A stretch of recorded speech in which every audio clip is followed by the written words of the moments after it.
Batch बच गया, ये बैच एक्सपेरिमेंट के लिए मिला।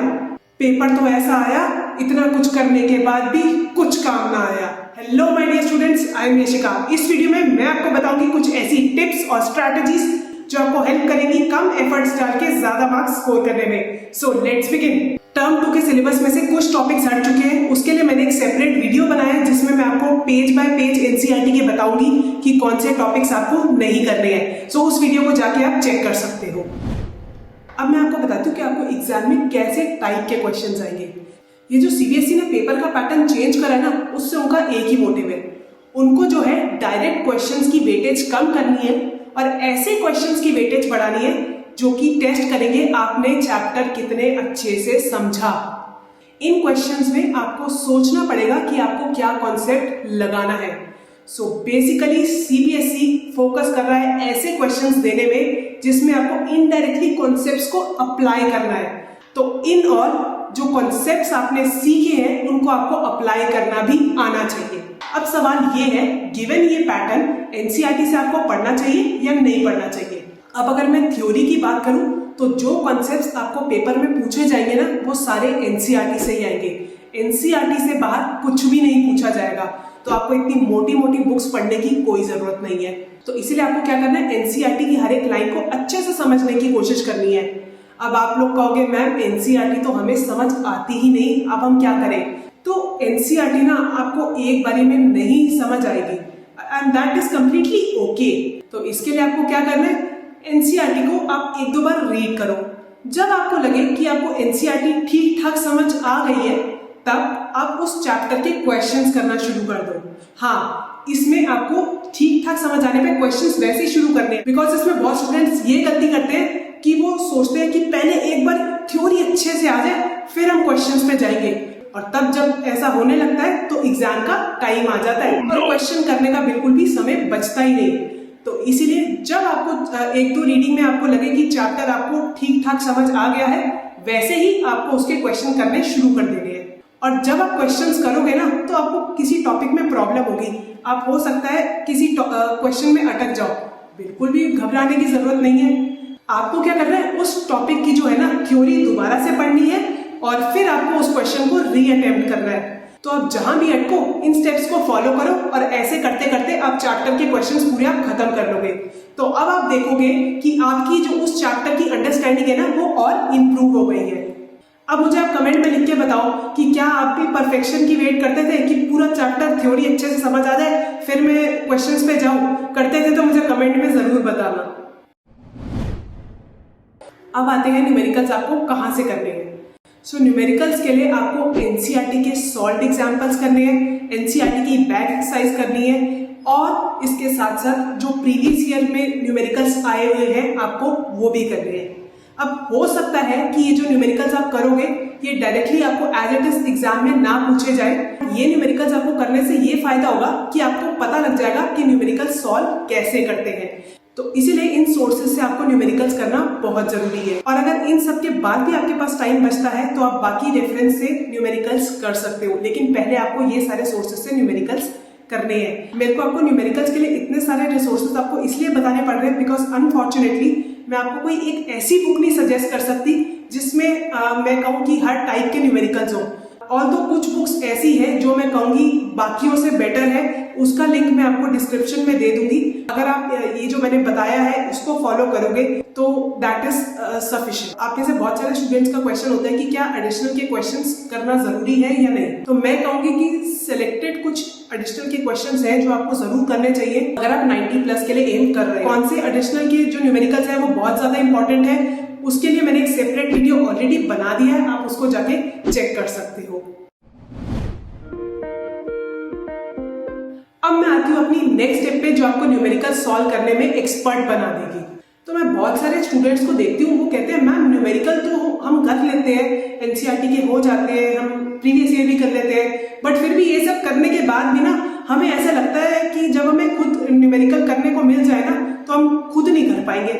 तो इसका सबसे बड़ा रीजन मैंने ये देखा है कि मोस्टली स्टूडेंट जब न्यूमेरिकल करने बैठते हैं ना, तो या तो वो गूगल से खोलते हैं एनसीईआरटी सॉल्यूशंस चैप्टर दिस, और फिर उसके सॉल्यूशंस देख देख के न्यूमेरिकल सॉल्व करते हैं। तो ऐसे में होता क्या है, जब वो एग्जाम में न्यूमेरिकल सॉल्व करते हैं ना, वो बीच में अटक जाते हैं और उन्हें आगे समझ नहीं आता कि हम आगे कौन सा स्टेप करें।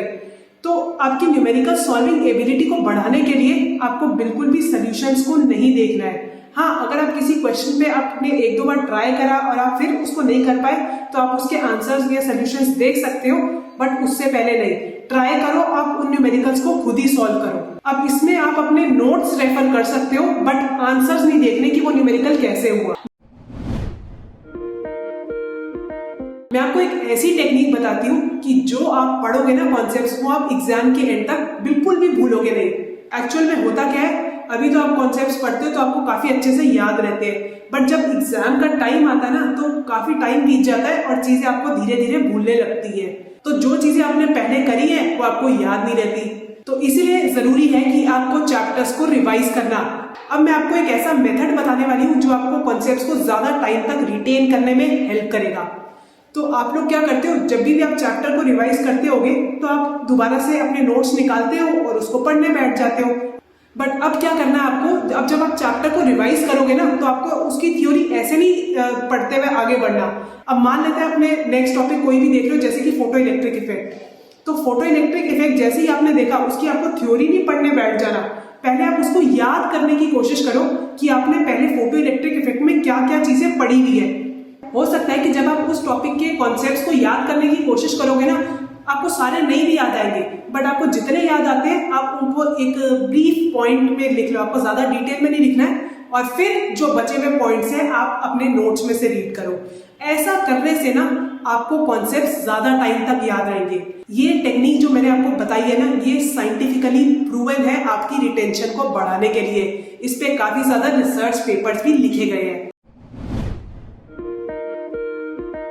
पेपर जो आएगा ना इस बार आपका सब्जेक्टिव है और कुछ एमसीक्यूज भी रहेंगे, तो इसीलिए आपको डेरिवेशंस भी एग्जाम में पूछी जाएंगी।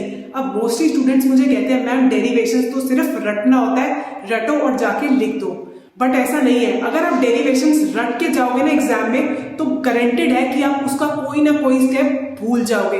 आपको क्या करना है, डेरिवेशन के पीछे का लॉजिक जानना है कि डेरिवेशन में मेन क्या कॉन्सेप्ट्स लगे हैं। अगर आप उस वे से जाके डेरिवेशन को सॉल्व करोगे ना, तो आपको बिल्कुल भी कोई भी डेरिवेशन याद करने की जरूरत नहीं है। आपको सिर्फ उसके कॉन्सेप्ट्स याद करने हैं कि क्या क्या कॉन्सेप्ट्स लगे, और स्टेप्स अपने आप फॉलो करते रहेंगे। अब आती हूँ लास्ट स्टेप पर। अब जब आप अपना सारा सिलेबस फिनिश कर लोगे और सारे न्यूमेरिकल्स कर लोगे, तो आपको एंड में कुछ टाइम बचेगा, उसमें आपको करने हैं at least 10 sample papers. Sample paper करने से आपको बहुत सारे बेनिफिट्स होंगे। सबसे पहला है टाइम मैनेजमेंट। आपके साथ कभी ऐसा हुआ होगा कि आपको क्वेश्चन आते हुए भी आपकी चीजें छूट गई है। ऐसा क्यों हुआ है? बिकॉज आप एग्जाम में हर क्वेश्चन में आपको टाइम कैसे मैनेज करना है ये आप इफेक्टिवली नहीं कर पाए उस पेपर में। तो इसीलिए सैंपल पेपर करने से ना आपको ये प्रैक्टिस हो जाती है कि हर क्वेश्चन में आपको इफेक्टिवली कितना टाइम लगाना है और अपने टाइम को कैसे मैनेज करना है। दूसरे सबसे बड़ा बेनिफिट इसका ये है, तो होता क्या है, जब आप इंडिविजुअली चैप्टर वाइज क्वेश्चन कर रहे होते होगे तो आपको कोई प्रॉब्लम नहीं आती होगी, बट जब आपके पास बहुत सारे चैप्टर्स के क्वेश्चन इकट्ठे मिल जाए तो आपको क्वेश्चंस को सॉल्व करने में प्रॉब्लम आती होगी। तो इसीलिए एग्जाम में जब आपको हर चैप्टर से क्वेश्चंस मिले और आप उनको अच्छे से कर पाओ, इसलिए बहुत जरूरी है कि आप सैंपल पेपर्स की प्रैक्टिस करो।